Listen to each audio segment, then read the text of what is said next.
Yo, what is up guys, welcome to a new video. Today I'm gonna give you 8 tips to make better melodies. Maybe you know some of the tips or maybe you don't, so I recommend you to watch the entire video because this way, even if you know 7 of the 8 tips, maybe this one tip that you don't know can help you a lot. And before going to the video, don't forget to follow me on Instagram because I post daily things there. I talk with you, I ask what kind of videos I can do. Sometimes I give you tips for FL Studio or sometimes I show you tracks I'm working on. And also don't forget to leave a like and subscribe because this is the way you can support the channel and you don't miss any video, any tutorial. And if you didn't know, this past Friday I started the new section, Wildcrow sets. I started with the first one. Well, yeah, of course I started with the first one. I'm gonna start with the third. And it would be awesome if you can check it and maybe you like it for when you're working out or whatever. And with that being said, let's start with this video. The tip number 1 to make better melodies and can sound a bit weird are the chords. The chords are super important on your melodies. The chords are going to give different vibes to your melody. You can have just one melody and try different chord progressions and it's going to sound different, you know, it's going to give another vibe. So this melody is going to sound better or worse. So here I have just this basic melody and this is the melody, and as you can see here I cloned it. But the thing is that the chords are different, okay? These chords are not the same as this one, as you can see. So let's hear how this melody sounds with different chords. This is the first one.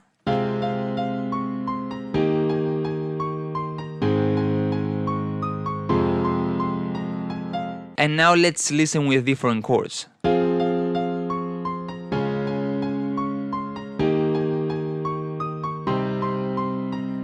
So as you could see, the vibe of the melody changes because of the chords, so I recommend you to spend a bit of time working on the chords too, not only on the melody. And if you don't know how to make good chords, I recommend you to watch this video that I've made, where I show you how to make really good professional chords in a really easy way without knowing anything about music theory.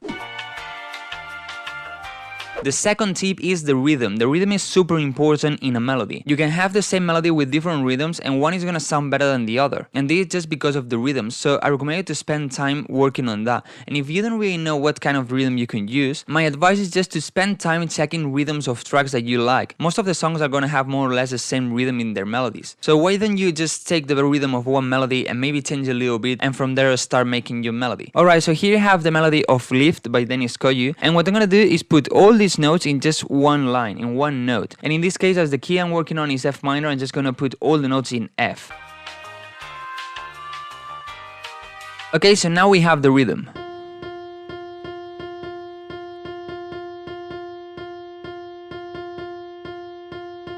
So now that you have the rhythm, you can start creating your own melody, but I recommend you to change a little bit the rhythm, especially if the original one has a unique rhythm, like this one for example, so this way it's gonna sound a bit different from that one. So from here, just maybe, I don't know, maybe just do something like this.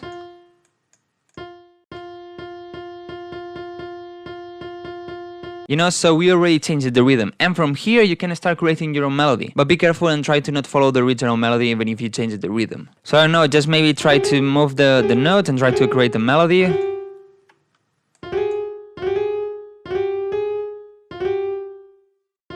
Maybe something like this.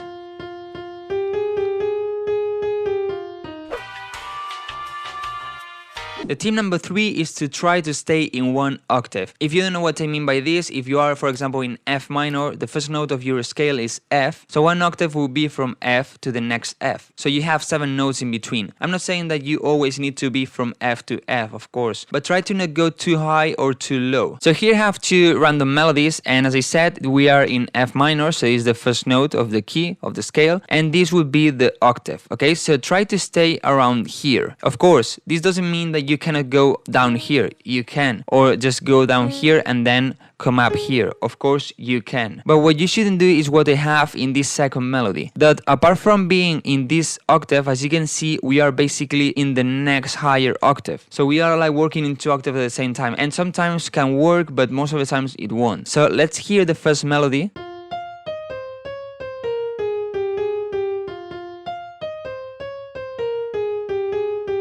As you can see, if I repeat it, it sounds good, but what happens if we play this octave?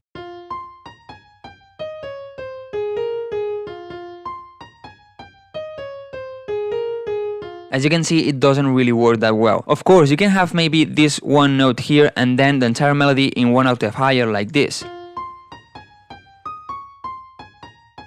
You can have something like this, of course, but when you're playing like this, you know that you're playing in the higher octave and in the lower octave at the same time, or even if you go down like this, you know, this is probably not gonna work. As you can see, it doesn't work. It is in the key, but it's not working because we're playing with 3 octaves. The tip number 4 is to start the melody before the bar. So let's say that you're gonna put your melody in the bar, I don't know, the bar 22. So why don't you put just a little bit of the melody just right before the 32? You know, you start the melody a bit before. This sometimes can work super well. Let's see about this. So here I have this melody with this chord progression and it sounds like this.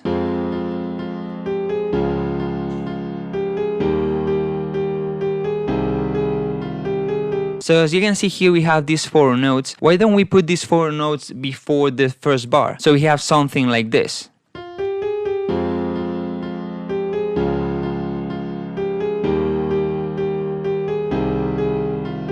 And as I said, if you have here your breakdown, you have some pads, some pianos making the chords and all these things, and here you want to put your melody, why don't you just put the melody a bit before, like this?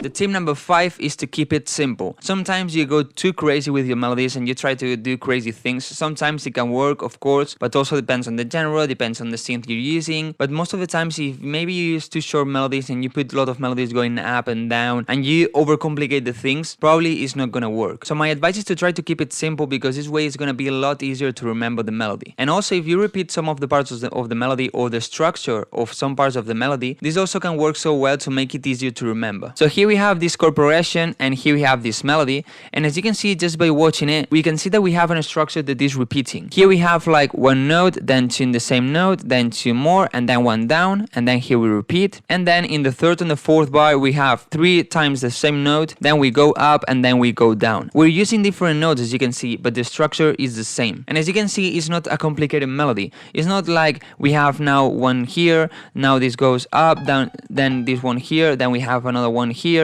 okay, and here, and you know, it's not like something like this, but this is gonna work a lot better.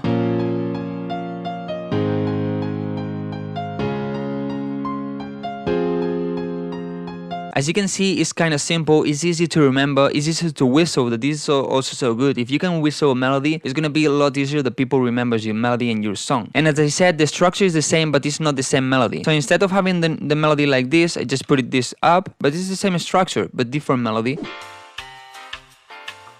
The tip number 6 is to use the 5th note of your scale. I don't really know why, but having your melody around the 5th note of the scale is gonna work super well, and also it's gonna give like more emotional touch to the melody. So here we have some chords, and let's try to make a melody that goes around the 5th note of the scale. And as I said, we're in F minor, so this is the 1st note of the scale, this is the 2nd, the 3rd, the 4th, and the 5th. So working around the C is gonna work super well. You don't need to have something like this, you know, and always on C, and always on C. It can work, of course, but it's not the idea. So maybe what I'm gonna do is just have something, a basic rhythm, and I don't know, maybe something like this. Maybe better like this. And now, following the previous tip, what I'm gonna do is try to follow this structure, but instead of changing this, what I'm gonna try is to change this, because this way I'm gonna keep being around the 5th note of the scale. So maybe something like this. And now, following again the previous tip, what I'm gonna do is repeat this part and just repeat it like that. And then I'm gonna change the 4th bar, but I'm gonna take the same structure, of course. And maybe what I'm gonna do is put this up here or like this. And maybe this one go down, I don't know. Let's see how it works.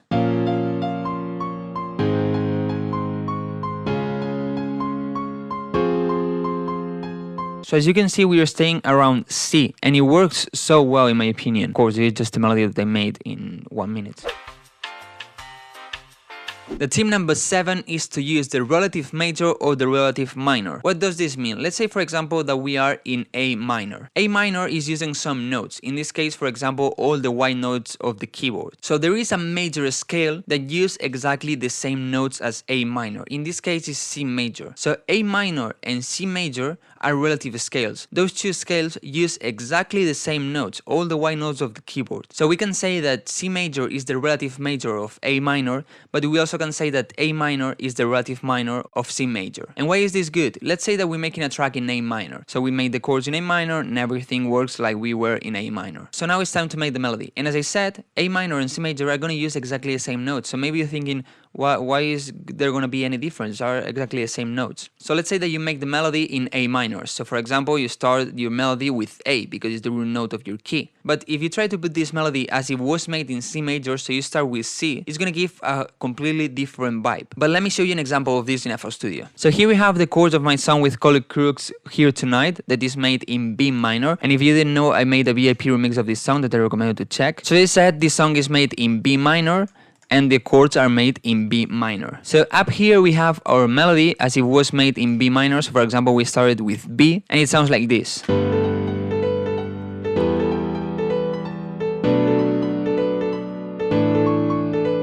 If you know the song, you know that it doesn't sound like this, and this sounds worse. So what can we do? Try to use the relative major. And how to know what's the relative major of a minor scale is so easy. Just the third note inside the scale. That one is the relative major. So here in Ghost Notes, as you can see, I have the notes of this scale. So just the third note of this scale is the relative major. So if this is the first, second, and third.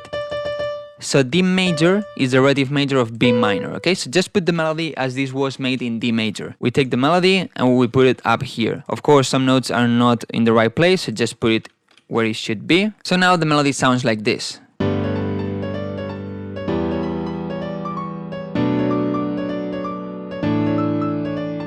As you can see, now it sounds way better. And it's so simple, you just need to make the melody as you were in the relative major. And if you're working in a major scale, try to make the melody in the minor scale, would be 3 notes down in the scale.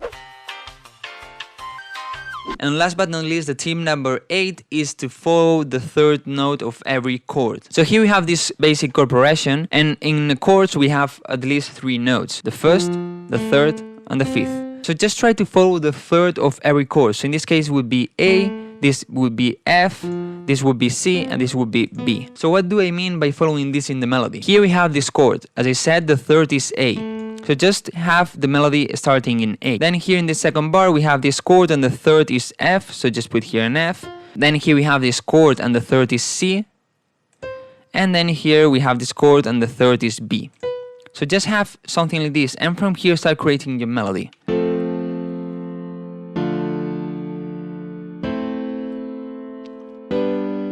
As you can see, it sounds good, and it's obvious because it's just a note of the chord. So now from here you can use a tip number 2 and just start with the rhythm. I'm just gonna make a basic rhythm.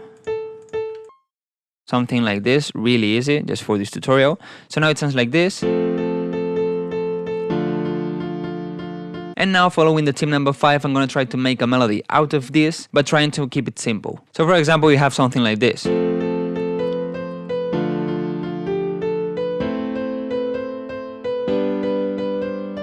As you can see, it sounds so good, and it's because we start every bar with 1 note of the chord, in this case the third. Of course, you can use also the first or the fifth of the chord, but with the third is the one that works better, so that's why I said this one. So well, guys, this is it. These are 8 tips that I think can help you a lot to make better melodies. So well, if you have more tips, just leave it down below in the comments, and if this help you, please leave it also down below in the comments. I would like to know it. Don't forget to leave a like and subscribe so you miss any tutorial, any video, and you support the channel. Also, don't forget to check my first Wildcrow set and give some love to it. Thank you so much for watching, and guys, see you in the next video.